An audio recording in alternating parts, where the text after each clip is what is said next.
You can order the side view mirror used in the video on the CarParts.com website through the link in the description. Turn off your engine and set the parking brake.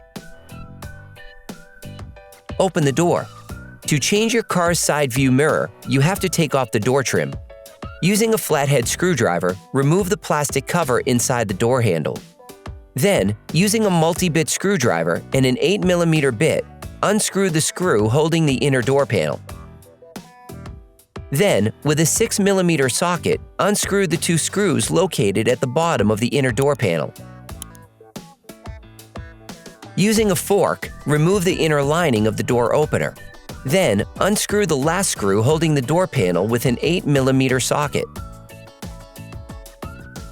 Hey, it's Alex from CarParts.com. If you enjoyed this video and want to support us, like, comment, and subscribe. Okay, back to work. You can now remove the door panel by lifting it off the top track. Place it on a raised element so as to not pull on the various cables. You now have access to the 3 retaining nuts of the side view mirror.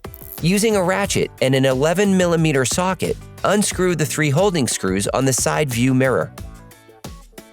You can now pull it out slightly so that you can disconnect the electrical connection by pushing on the holding pin. Take off the side view mirror.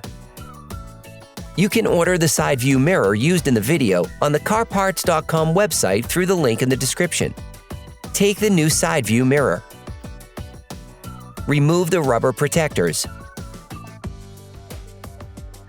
You can purchase the parts we used here by visiting our website at CarParts.com. Plug the electrical connector back in.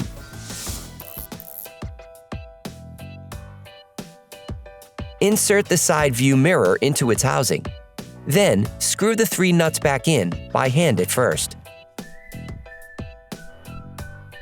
Finish off tightening with a ratchet. Before reinstalling the door panel, locate the various retaining hooks that must fit into the door structure. Now you can put the door panel back on, being careful to make sure that the entire trim is resting against the door as you put it on. Don't forget to pass the door lock latch through the trim. Check that the trim has been put back correctly. Once the panel is in place, screw in the screw that is in line with the door's opening system. Then, put the inner lining back in place.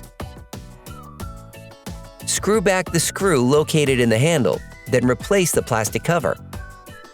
Screw the 2 screws located at the bottom of the inner door panel back in place. Operation complete.